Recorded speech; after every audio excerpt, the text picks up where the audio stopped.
Right, so this is the wobble method for setting up your bandsaw blade. If it's too slack, it starts to wobble sideways, so we're expecting to see vibration in that direction.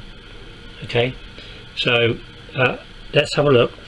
Start it up now. It's got to be running at the full speed. You've got all the guides off and there's nothing to stop it from going from side to side apart from the tension. So as we turn it on, you get a bit of vibration to start with. In any case, as it speeds up, but once it's running at full speed there shouldn't be any sideways movement. So let's just see how this runs.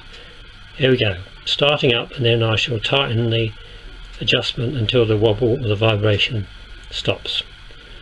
Right, now it's running at full speed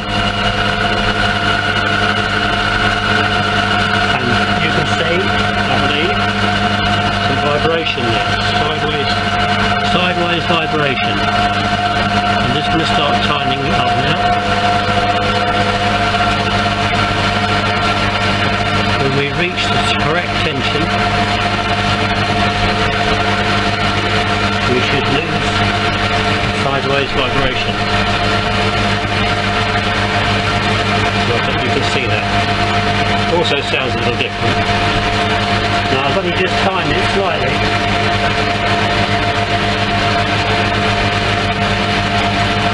There's not a lot needed, but that apparently is now correct for that particular blade in that machine. Turn the machine off, you can see it vibrate as it slows down. That's not to worry about, it's when it's running at full speed. That is really the only method you can use for this Kity bandsaw, because there is no adjustment meter on it, no adjustment indications anywhere on the machine anywhere for that tension. So that's what you have to do. Right, so having tensioned up the blade using the tensioning knob, the large one here, using the wobble method as you've just seen, looking at the back of the saw, you have these diagrams, and this is all I had at the time when I first got it, so we had to decipher what all this meant. But thanks to John, who's put the manual on Flickr, much appreciated John for doing that. I've now got confirmation that what I was thinking that meant does actually mean what it means, what it says, what it appears to say here, let's put it like that. So here is the diagram of the pulley. You can see it's a flat pulley on this machine and the blade has to hang over the edge. I think that means, by all accounts, that's 2/3 of the depth of the blade hanging over, and perhaps 1/3 in, somewhere within that range anyway, so that you don't damage the blade because it's a flat pulley. So to achieve that, you have to adjust the tilt, and this is the knob for adjusting the tilt here, and the locking nut once you've set it. So let's just have a look. There's an inspection hole provided in the side here, and you can't see anything in there without a torch generally. So let's just have a look. If I get a torch, and you can see, I think, that you have the blade just overhanging the front edge of that pulley. Okay, so left hand side being the front edge. So what I'm going to do, I'm going to start it up and I'm going to try and show you what happens when we turn the adjusting knob, this one here. Okay, so let's have a go. Right, let's turn the machine on. I've got all the guides off, but I've got all the covers down, so I'm reasonably safe. Let's turn it on. Now, can you see?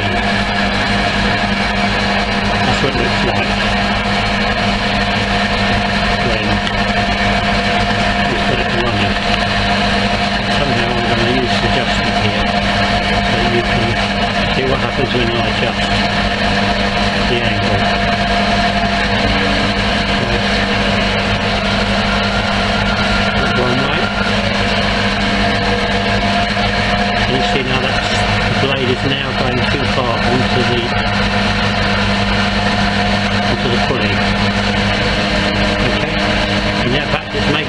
different noise.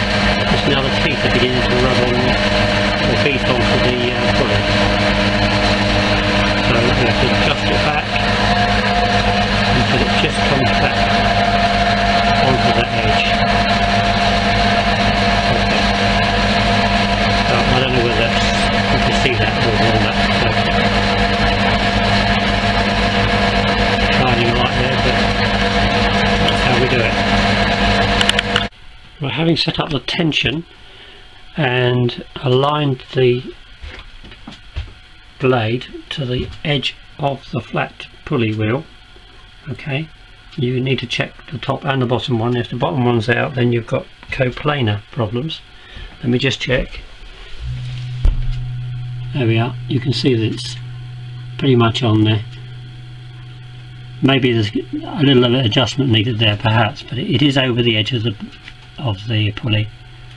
Okay, now we've got to put all the blocks back in, the guide blocks. Underneath the bed there's a couple. One goes off at an angle upwards, as you can see,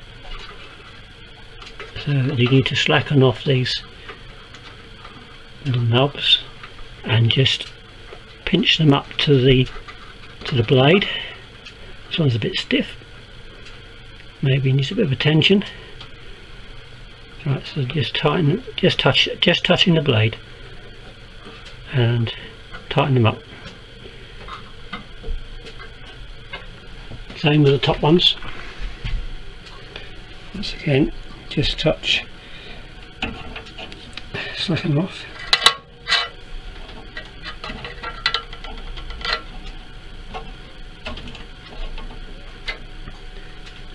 Just touching the blade.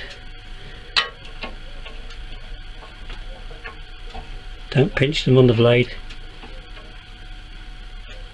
It'll act like a disc pad. You won't be able to turn it. Okay, let's just check. There we are, that's good. Okay, and then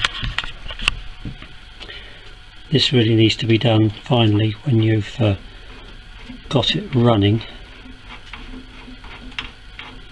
Adjust the backstop bearing so it comes, just touch the blade and then come back it off of it. When we actually run it, you might need to just do another adjustment, but now it's not actually touching it. It'll only touch it when you start sawing, which is the idea. Okay, so while we're doing that, let's have a look at a few other things. Put the little stroke plate back in. Blocks are all wooden. You can get special materials, I believe, but don't mind just little wooden blocks of hardwood. Using this in a household situation, I've only got a ordinary vacuum cleaner. I haven't got anything fancy with regard to dust extraction, and it's really designed to run on a very big dust extractor. So because I haven't got that, we do need to make sure that we make best use of the vacuum that we've got from a vacuum cleaner. Now when you put the vacuum cleaner on it, of course you've got a lot of air circulates around here, which is not any good. We need all the vacuum we can at the bottom, on the bottom pulley, just here. This is where all the dust comes. So I've modified things a little. So I've got a little plate that goes in there, a little block that minimises the flow of air coming around there. Also I've blocked this off a piece of hardboard. Not very clever, but it does the job. And also at the front, on the cover at the base, I've drilled a hole in the front to put the vacuum cleaner directly where we need it. It's just there, okay, which of course ends up just here.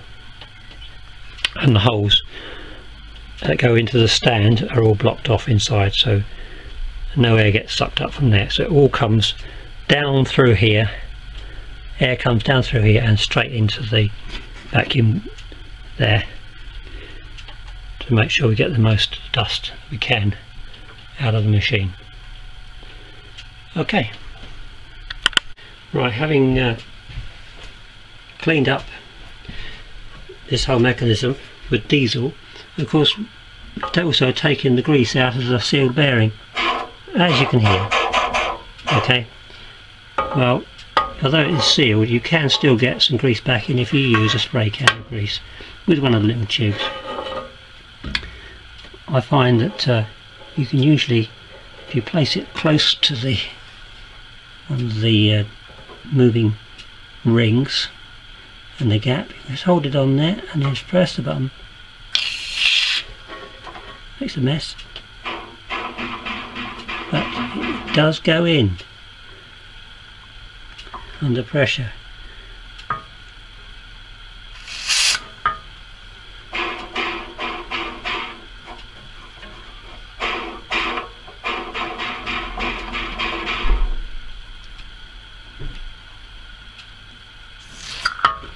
It's quite a bit because I've had it all in diesel.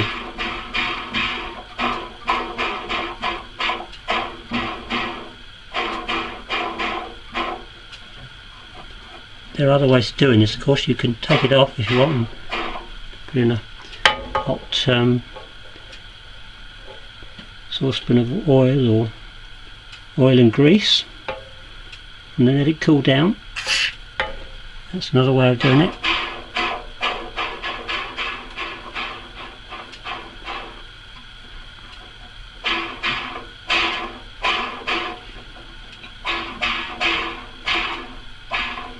Going. It's just a matter of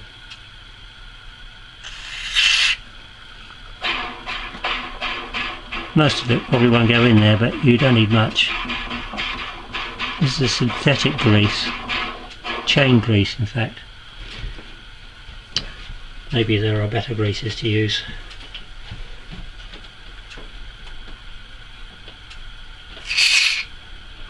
The alternative is to change the bearing, I suppose, so I didn't really want to do it at the moment.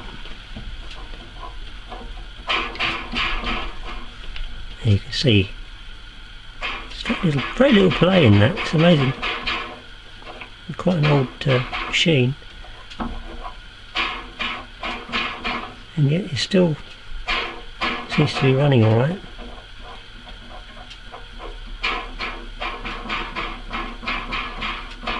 Beginning to go now. Bit of perseverance and you get it in. Run it for a bit and then give it another go. A bit messy, I'm afraid. Not going to do any harm with it. Bit of grease. Good.